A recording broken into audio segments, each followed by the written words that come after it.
This is Listen St. Louis with Carol Daniel. When I think about the critical issues facing Black and Brown residents in the St. Louis area, I often ask the questions: how did we get here? What's holding us back? And how do we progress? At 9 PBS, we want to deepen our understanding and change the narrative. Join me as I look for answers and discover solutions on today's podcast.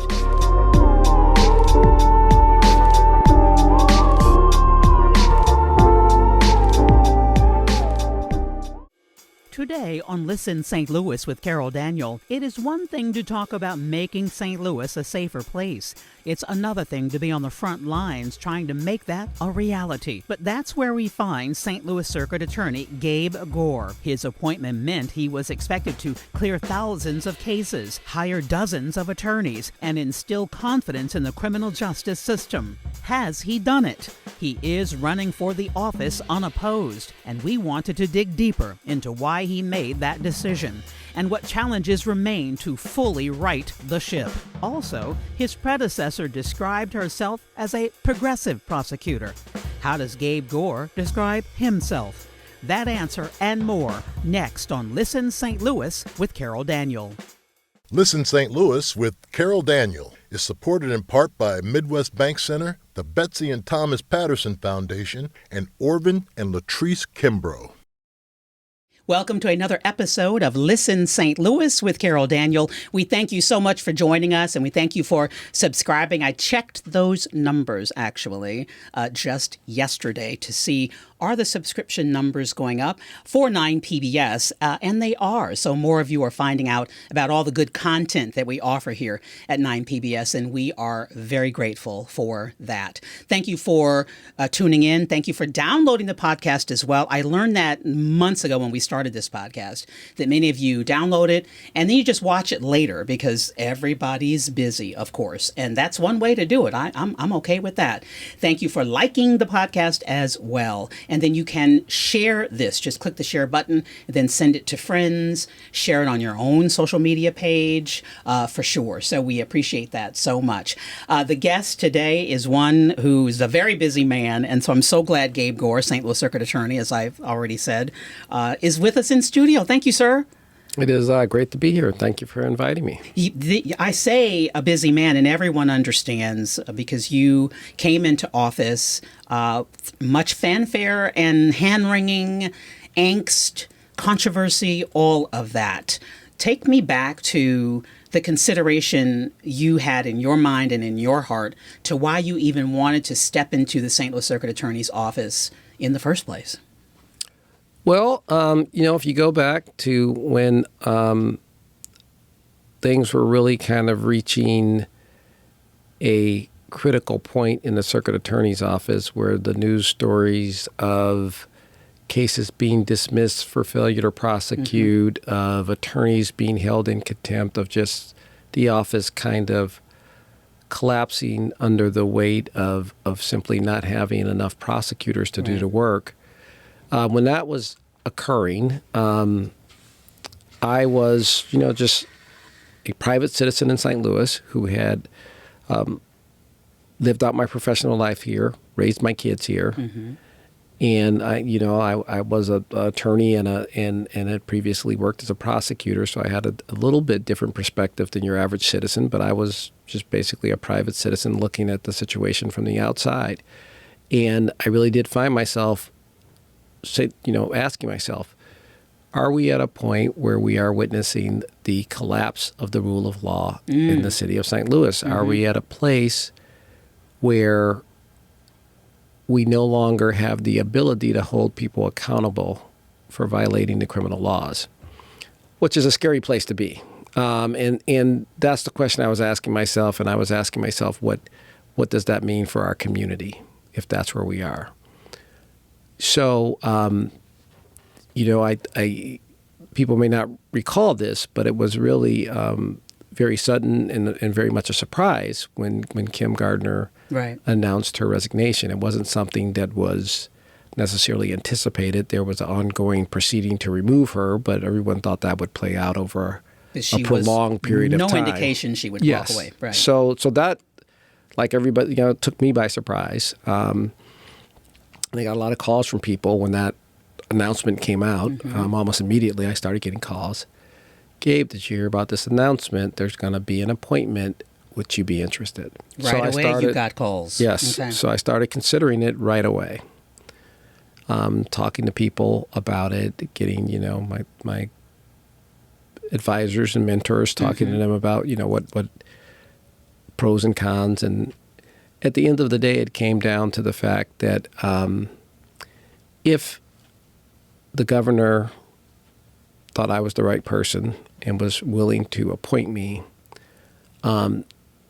there's no way in good conscience I could have turned down this opportunity to serve and have an impact for the community that I love so much and that has given so much to me. So at the end of the day, I did think about it a lot and consider a lot of pros and cons, but it really came down to this is a opportunity to serve that you cannot pass up. What were the pros? What were the cons? What are the pros and what are the cons? Well, the pros obviously were that it's an opportunity to have a huge impact for your community.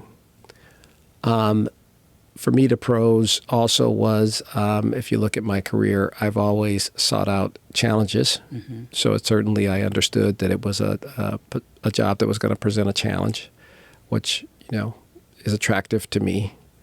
The cons was that I would be leaving my law practice and my partnership and working with a group of people who I was very close to and comfortable with.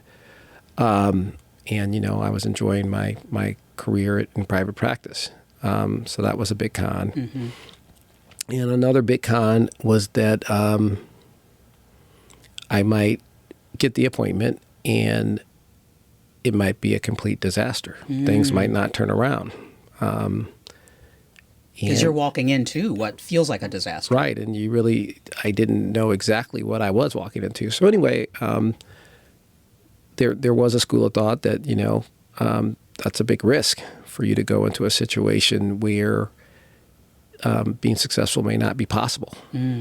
So those were that's kind of how I thought about it. But at the end of the day, like I said, probably the moment I made the decision was I was having a discussion with someone about whether I should do it or not, put my name in. And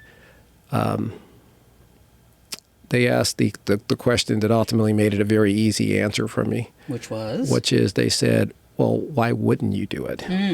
Okay. And like when somebody asks you that question, you very quickly think,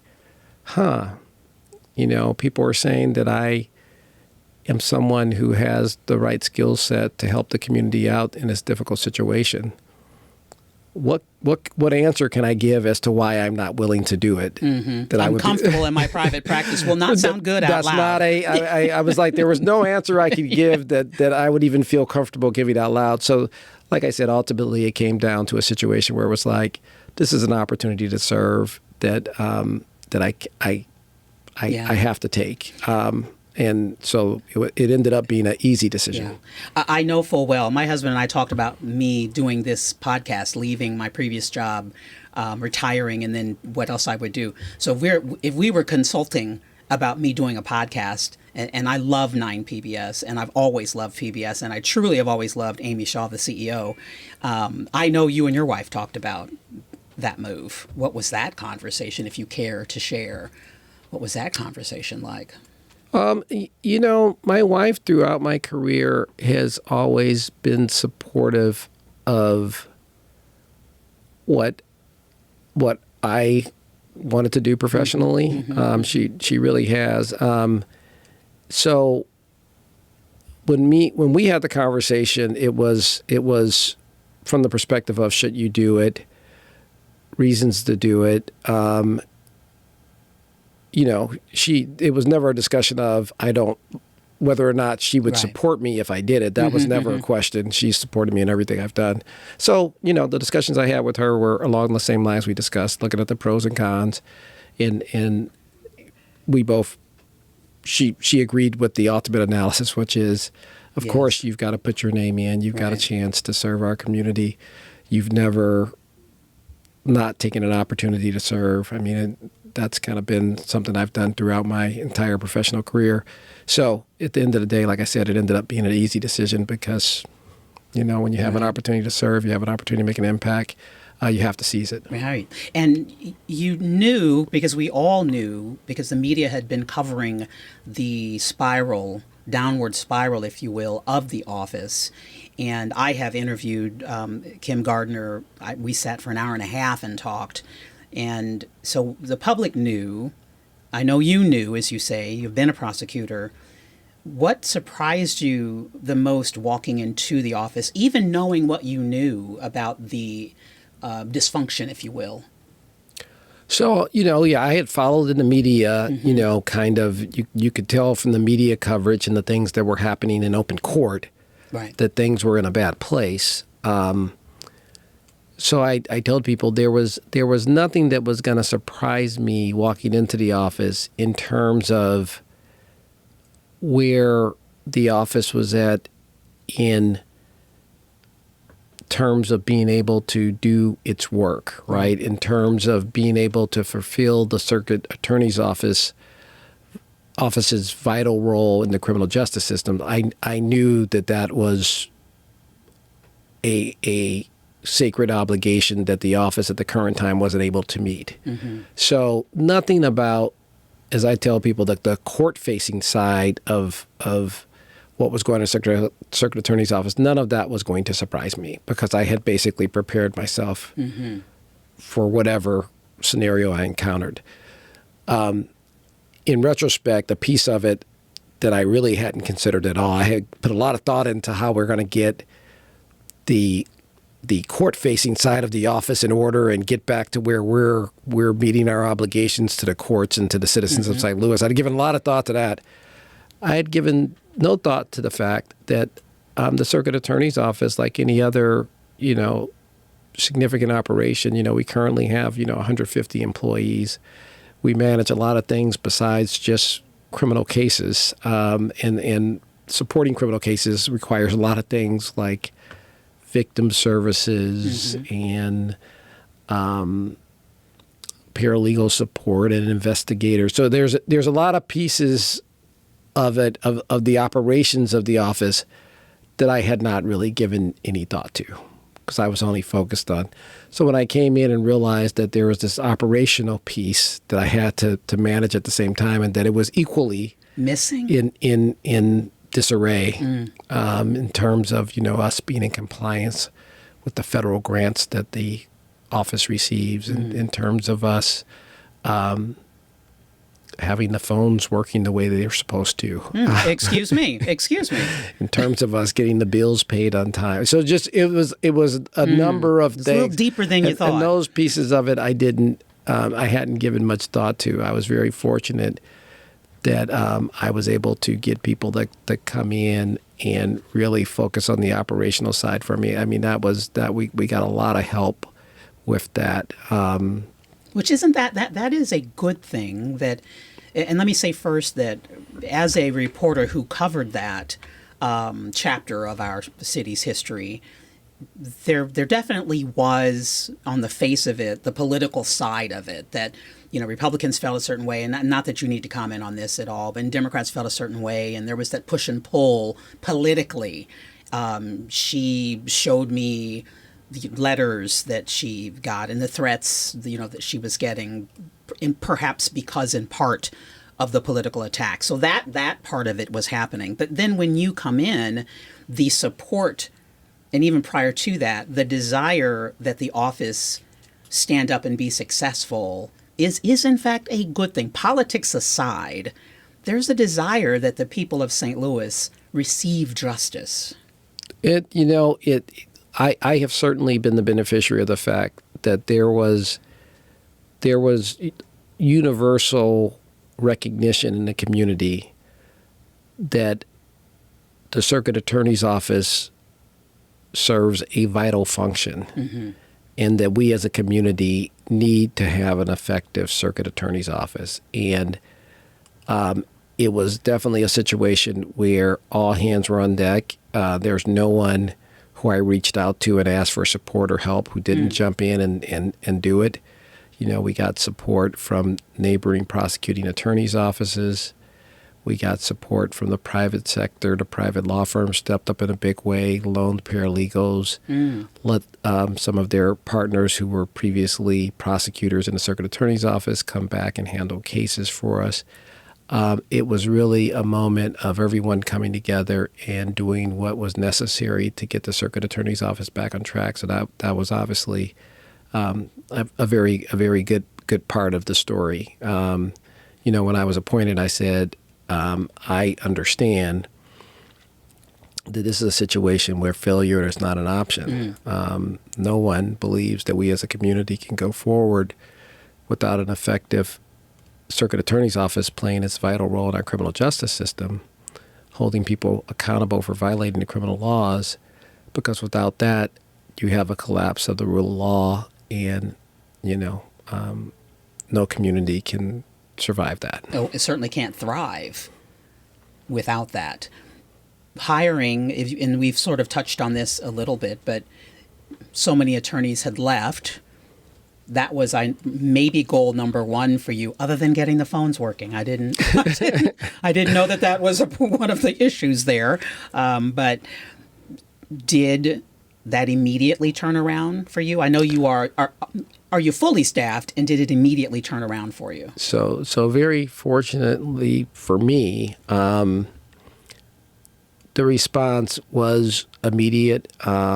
It was overwhelming, and it was humbling that so many people were willing to join me in taking on a task where, success was far from assured. And they, like me, were coming from circumstances where they were comfortable, having fulfilling careers, but really answered the call to service, and came back to the circuit attorney's office to help us rebuild. And I early on, really adding 3 key senior leaders was a big part of us being able to be successful as we've been over the past 16 months. Marvin Tier, my chief trial assistant, who I went to college with. I just had to throw that in there. he was my very first hire, and he agreed to come back, and he came back and joined me. On my first day that I was sworn in, he was there. And I tell people, and this isn't even a joke, I told Marvin, I called him up, and I've known Marvin for many years. I called him up and I said, I'm going to need you to come back and help me do this work.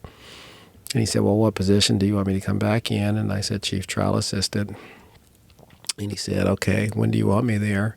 I was like, well, it'd be good if you could be here when I get sworn in. He's like, okay, I'll be there. I'm traveling abroad right now, but I'm going to fly back and be there for when you're sworn in. We get off the phone, and I thought to myself, he never asked me how much he was getting paid. But it's a true story. He never did ask that. And Steve Capizzi, who was previously in the circuit attorney's office. Is he your chief warrant? He's currently serving as chief warrant officer. He came back, early on. Mary Pat Carl, who is currently serving as my chief of homicide, and had previously served in that same legendary position. name. Yes. Yeah. She had served in that same position under Jennifer Joyce.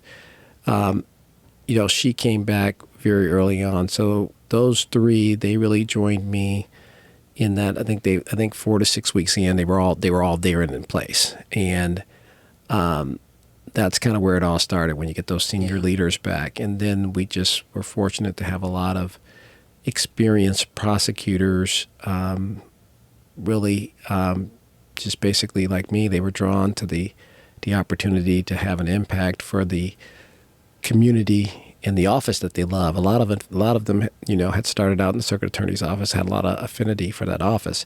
So, since I've been back, we've added 34 attorneys. Of those 34 attorneys, 24 of them have prior prosecutorial experience. The other attorneys are, attorneys we hired straight out of law school and a couple who are kind of non-traditional prosecutors who came from private law firms and joined us and are doing a great job of making that transition to prosecution from being at a private law firm. So yes, that has been a big part of the story. You ask, are we fully staffed? The answer to that is no. Right now, once we add our incoming class, basically the attorneys who have just passed the bar, I think our number of trial attorneys will be sitting right around 50. And we're currently budgeted for 60. Okay. And I think ultimately, in order to handle the really increased, almost 100% increase in our caseloads, if you compare, the last time the office was over 50 attorneys was probably like, you probably have to go back to June of 2016, or June of 2017, I guess. Kind of that first 6 months of Kim Gardner's tenure. So under Jennifer Joyce, I think at the end of Jennifer Joyce's administration, the number of trial attorneys who go to court and handle cases was like 60. Okay. So we're building back towards that, but here's the difference. Our caseloads, due to kind of the backlogs that built up, are roughly double what they historically were under Jennifer Joyce. So we have less attorneys and we have twice the cases. So that's what we're trying to manage, which is a challenge. So, for example, if you look at homicides, on the day that I was appointed, I think the number was there were 257 pending homicides in the 22nd Judicial Circuit. Typically, under prior administrations, prior to Kim Gardner's administration, that number was somewhere between 100 and 115. So it's more than double. Right. We've reduced that somewhat, but we're still over 200 homicides pending. Is this, speaking of the number of attorneys and then caseload, is this a matter of finding the right people, or is it a matter of funding? You said you're budgeted for, but you don't have that number. So currently, we have the budget to hire the people. So it's a very it's a very competitive market for prosecutors. Right. Just like we have it's a very competitive market for well qualified police officers, right? These are very competitive markets, and it's not just a St. Louis problem. It's a problem occurring nationally. Right. So it's a funding issue, and finding the right people issue. It's a funding issue to the extent that we need to be competitive in the marketplace. Which I have read, you have said publicly that you would like to pay your prosecutors, your attorneys more.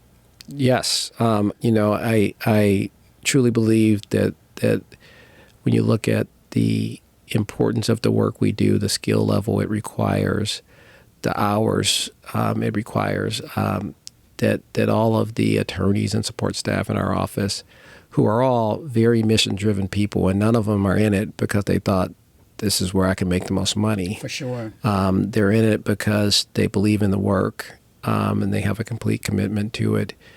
But we do need to be competitive on salary. We do need to pay people enough that when you have the people who want to make a career of it, that financially that's actually a feasible option. Right. The circuit attorney's office, you basically have two types of people who we rely on to get the work done. You have people who say, I'm going to start there at the beginning of my career, and I'm going to get some excellent training, and I'm going to do some good work for the community. And after 5 or 6 years, after 3 or 4 years, I'm going to move on to private practice and enjoy a career in private practice. And then you have a certain percentage of people who get there and do the work. And maybe they start off thinking that they'll eventually go to private practice, but at some point they realize, I just love this work too much. It means too much to me. I want to make a career of it. And we have to, at that point, be in a position where we can offer them a viable Right. financial way to raise a family and have a career as a prosecutor. So getting competitive pay for our attorneys, for our support staff is going to be a big part of whether or not we succeed. I tell people, at the end of the day, we're just a law office. Mm-hmm. And anybody who's ever worked in a law office or run a law office knows that the only resource that really matters in a law office are the people. Right. I mean, it's a service business. It's completely people dependent. And in order for us to be successful, we're going to have to invest in our people. And that means competitive pay, training, and providing our office the technology we need to work efficiently. Right. Your predecessor and other prosecutors described themselves as progressive prosecutors, and from a policy standpoint, that those are people who, as you well know, I'm just preaching to the choir here, but to you, that to want to reduce mass incarceration, racial disparities, and reduce the use of the death penalty. And a progressive prosecutor also would normally seek to hold law enforcement accountable. They focus on restorative justice and treat mental health and substance abuse as public health issues. I've never heard you describe yourself as a progressive prosecutor, but where do you fall in those particular policy issues? And I've listed a lot of them. Yeah. So, I mean, I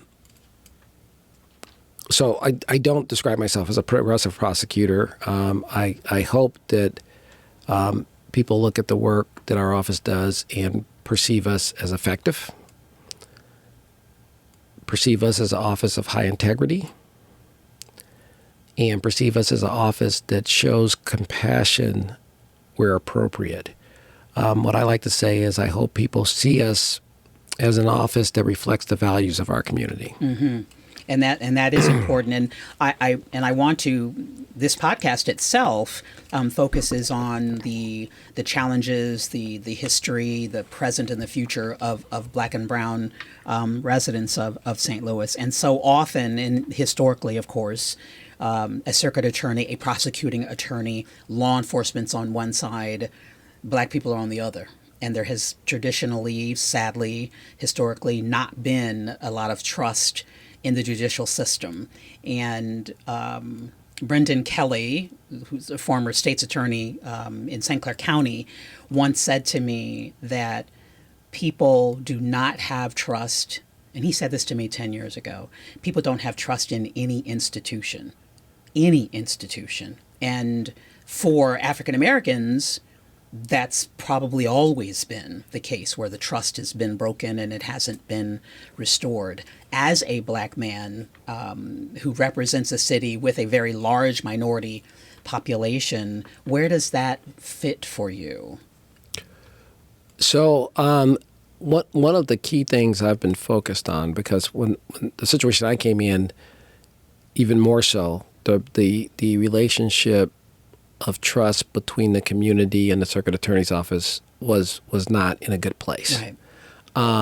So I, early on in my tenure, made a commitment to get out and do community engagement and spend and basically go anywhere anybody wanted me to come and talk to them about the work of our office and my vision for our office. I've been out doing that. So, I've been in the circuit attorney's office for 16 months. I think we're at roughly 110 community engagement events, and that's not counting the stuff that I've done in terms of my political campaigning. So that's just office community engagement events. So working real hard to rebuild that trust. Really see a lot of positives. I tell people, I've been very fortunate. We've been embraced throughout the city. We've been embraced by North Side communities, South Side communities, and everywhere in between.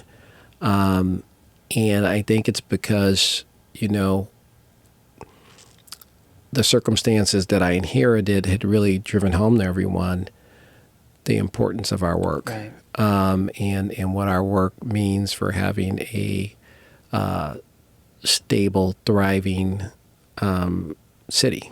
And so we've been embraced. I feel like we're building that trust. I tell people that, we need to reflect the values of our community, which is why we've made big investments in our diversion program. Our diversion program is a program that is open to nonviolent first, second-time offenders, people who we think still have a chance to turn their life around, and rather than saddle them with another felony conviction and the stigma related to that, if you opt into the diversion program, you have an opportunity to avoid a conviction. But in order to do that, you've got to work with us. You've got to work with our caseworkers. You've got to work with them to be connected to services, seek employment, deal with any issues that you have in terms of anger management issues, drug abuse issues. So the diversion program is an example of us showing the community that we reflect their values, that we understand that when you have somebody who is a low-level nonviolent offender and they're on a path where they're going to be habitually involved with the criminal justice system, we understand that if you can work with them, connect them to services, and divert them from that path, that has a huge impact for their families. And the community. And it has a huge impact for the community. It has a huge economic impact for the community. So that's something we're investing a lot in. When I got to the circuit attorney's office, there wasn't a single social worker on staff. Oh. So we now have 3. Had there been under Jennifer Joyce? I feel like there was. I haven't gone back to study that, but I should say this. There wasn't a single social worker on staff in the diversion unit. Got it. And I don't think there was under Jennifer Joyce either. Okay. But Jennifer Joyce, back in that time period, that was really before diversion had become, now diversion is it's a standard. necessary part of every, it's not a progressive prosecutor thing. It's a tool that every prosecuting attorney's office, particularly an urban prosecuting attorney office like us, utilizes. And the reason it's become so prevalent is because it works. Right. The statistical analysis of it shows that it works.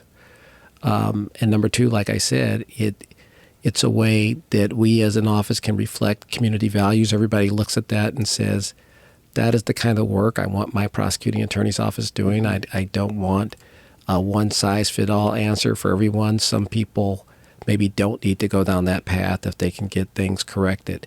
And the other important reason for it is, the one thing I've said consistently from the time I was appointed is that I am going to aggressively prosecute violent crime. And the diversion program really, in addition to reflecting the values of the community and having a huge benefit for the participants, it also allows us to focus our resources on those violent criminals who really wreak the most havoc and destruction and bring the most tragedy to our community. So that's where my focus is in terms of enforcement. Even as I was asking you that question, I want to be clear with people that I remember hearing on a talk show once the host say, Black people don't care about education, which is not true. And I think that there's also that stereotype that Black people don't care about justice, because so much of what perhaps we see represented in the media is the protest behavior, and it's a protest against certain things, right?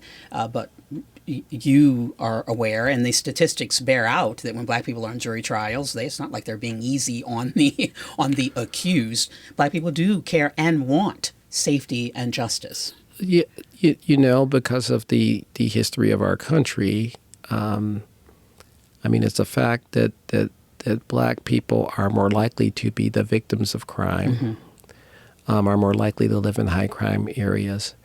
And as a prosecutor, I have encountered that, people in Black communities tend to be very pro-law enforcement in terms of, they want to feel safe in their communities. So that has been my experience. I mean, there are certainly challenges of issues of trust between the black community and law enforcement, but at the same time, it's certainly not a situation where black communities don't want to see people held accountable for violating the criminal laws, and particularly those who commit violence against others. Everybody wants to see accountability and justice in those cases. Where do you stand on the state of Missouri's policy on open carry? And I know that we know in the city of St. Louis, the Board of Aldermen has passed legislation that those under a certain age cannot, but against what statewide leadership would want. So it might surprise you to hear. So on the open carry issue, you know, I don't want to walk down my street and walk by somebody carrying an AR-15. Mm-hmm. I don't enjoy that. I don't want to go into a grocery store and have somebody walking around with AR. So I'm not a fan of open carry.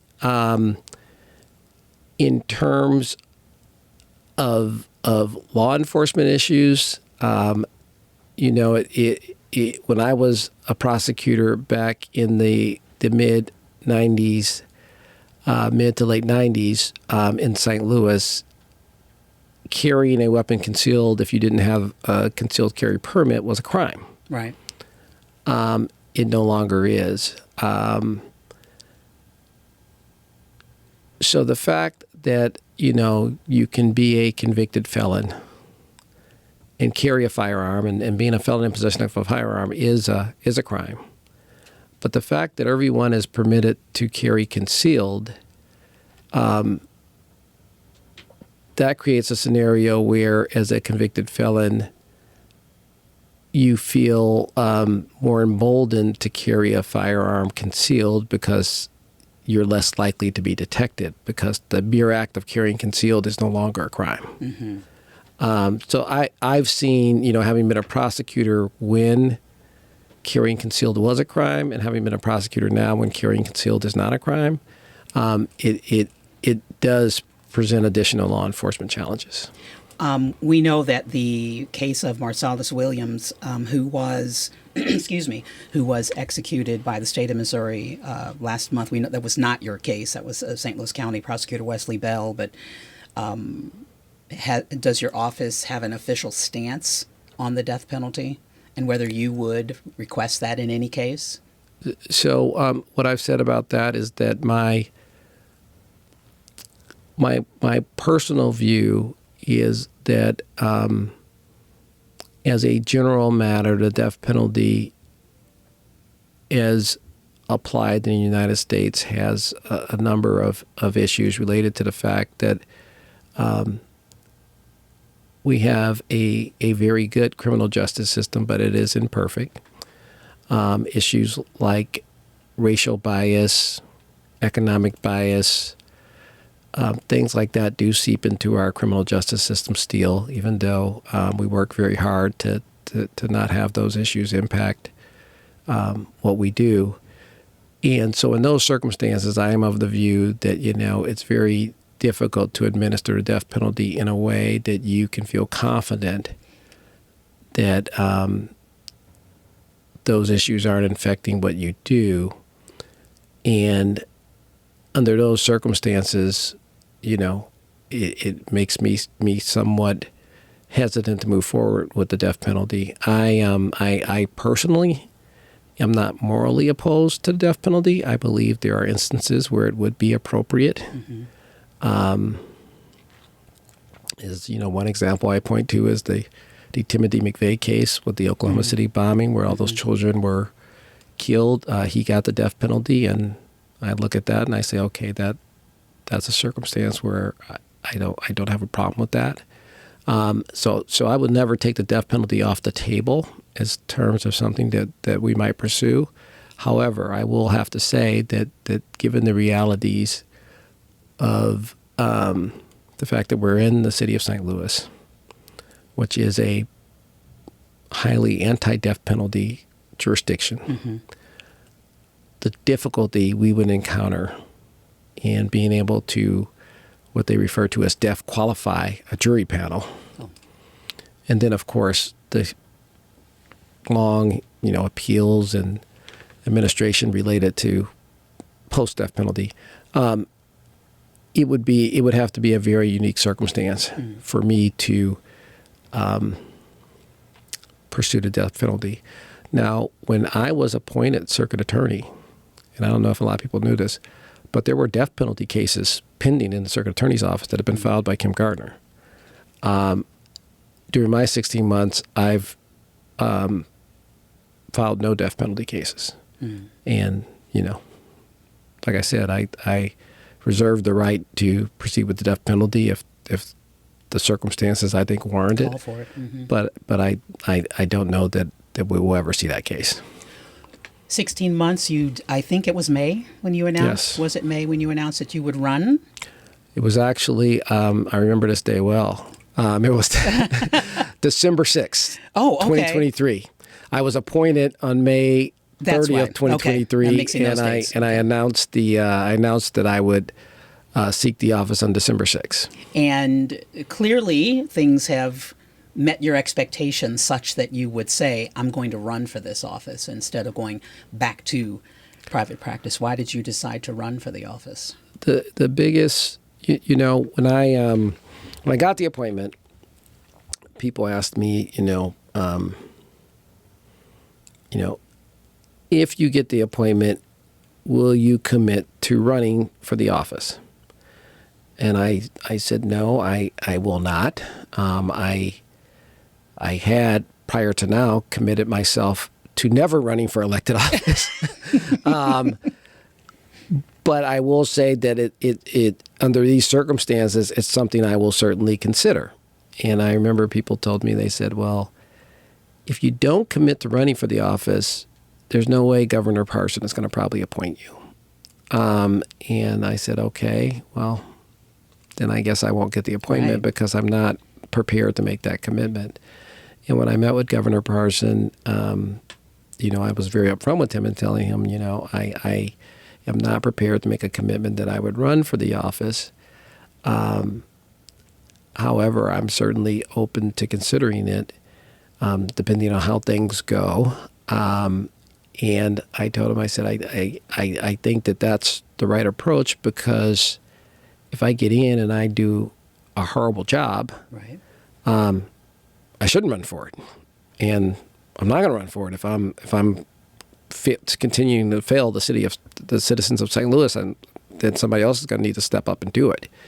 As number two, I don't know what I'm going to have to do to get the office where it needs to be. And I told him, I said, if I get the appointment, I'm going to do what's necessary to get the office back on track, and I'm not going to pay attention to the politics of it at all. So I might make myself, less attractive candidate. Yeah, I might, make myself just unelectable based on what I feel like I have to do. So I don't know. Right. So I said, I want to take a wait and see approach. And his response was, I think you make a good point, and I think that's a good way to think about it. So it turned out we had the same view on that, where I had been told by the political pundits that my not willing to 100% commit to running for it would be disqualifying. But it worked out. I got the appointment, and all summer people were asking me, well, have you decided whether or not you're going to run for it? And I would say to the media, I would say, literally the only time I think about that is when you ask me. And I'm like, and after you ask me, I'm not going to think about it again until somebody asks, because I don't have time to think about that. Right. And when it did get around to me having time to think about it, again, it is like, I guess like a lot of decisions in life, they're complicated, but at the end they become very simple, because in the final analysis, I just looked at the people who had come back and joined the office. and who placed their faith in me and our leadership team, and were willing to jump in without knowing what I was going to do, and join the office and answer the call to service. There's no way I was going to abandon those people and then the great team that we had put in place at the Secretary's office. So it turned out to be an easy decision. How has this chapter changed you? I love what your whole body just did there. That you're the first one to ask me that question. So, well, that's why she's an Emmy-nominated broadcaster. So I have to think about that one for a little bit. I do tell people that that one thing I had probably grown a bit cynical about was I probably was someone who thought, these city workers, they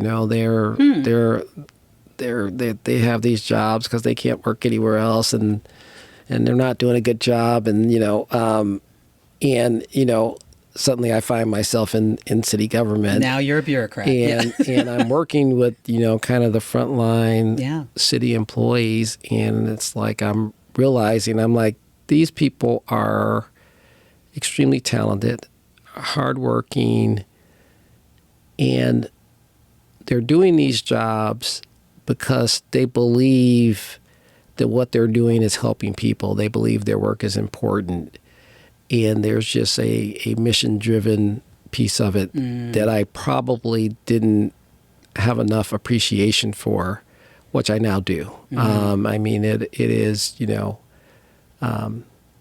there's a lot of people, when they think about what they want to do for their work, their first thought isn't how much money am I going to make. Their first thought is, who am I going to help? Right. And I've interviewed a number of people, and I've been like, why do you want to work here? And,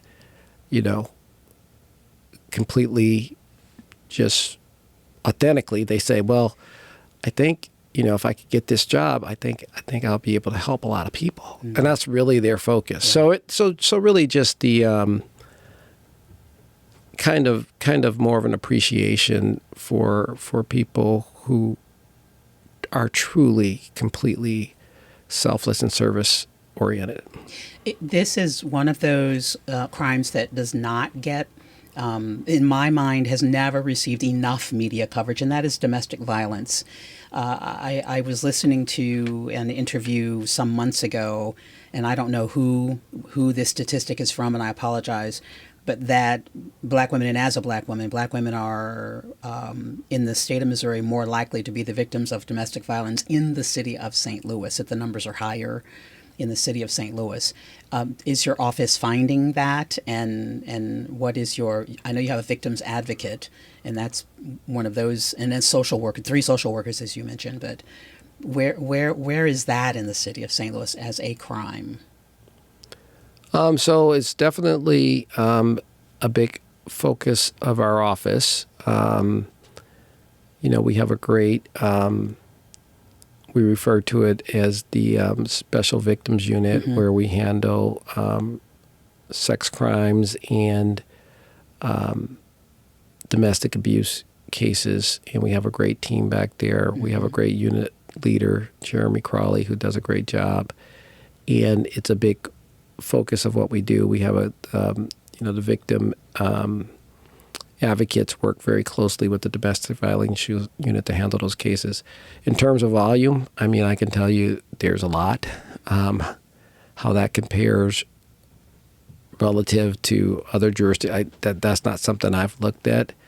But you're right. It is a serious problem.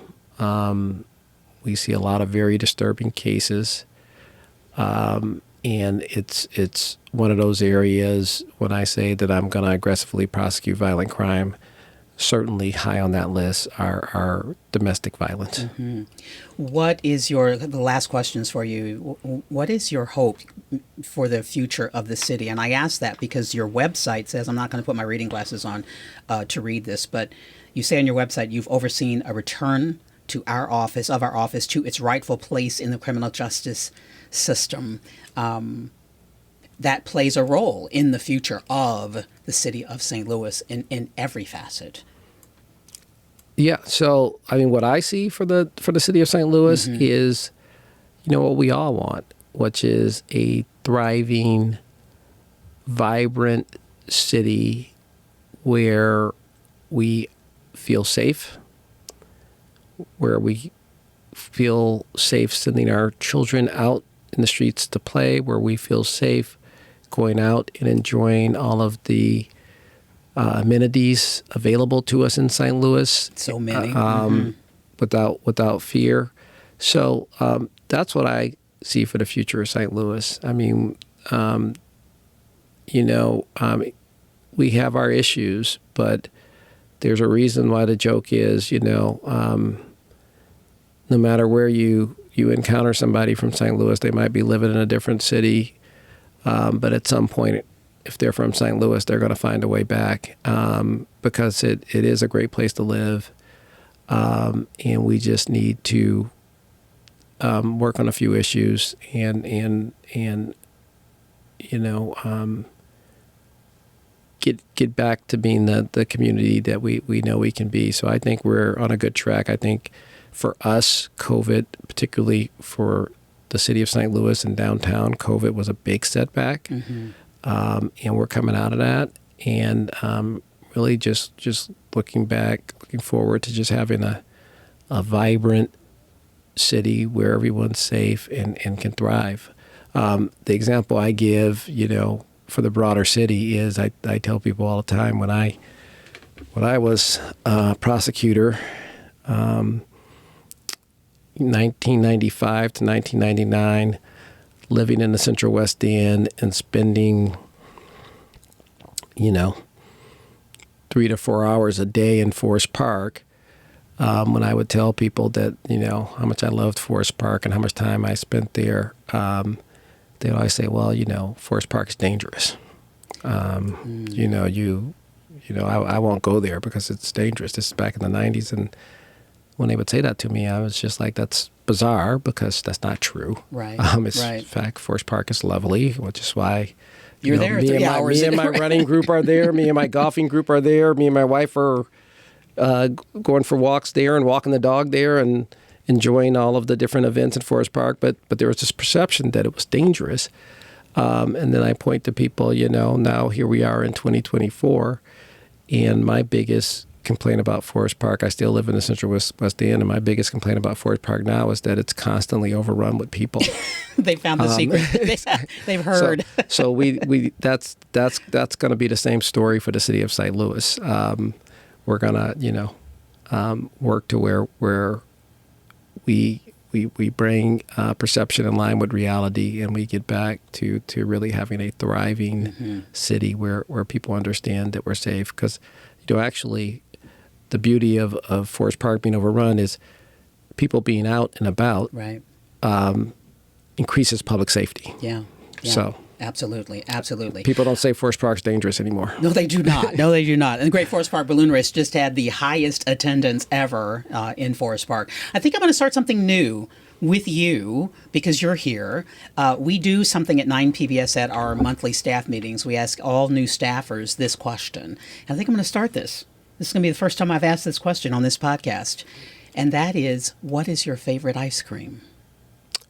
My favorite ice cream, so I go to Jenny's. Jenny's ice cream right there on getting a high five from Euclid. Yeah, okay. Yeah, and I like the salty caramel. Okay. I like the darkest chocolate. And there's I think there's like a peanut butter with chocolate specks. Wow. I think those are my three. Wow. And I do get the 3 scoops when I go. Oh, and then and clearly, and he runs them off in Forest Park. St. Louis Circuit Attorney Gabe Gore, it's an honor to have you on the podcast. Thank you so much. Thank you. It's great being here. This was fun. And thank you guys for joining us for another episode of Listen St. Louis with Carol Daniel. We will be back next week with more great content, and great content should be shared. So do share this podcast with your friends, your colleagues, your family, and become a subscriber if you are not one already. Like the podcast and leave us some comments. We love to read those. And if you have an idea of a topic or a person that we should interview, feel free to leave that in the comment section as well. Thank you for joining us for another episode of the Emmy-nominated podcast, Listen St. Louis with Carol Daniel, right here on 9 PBS.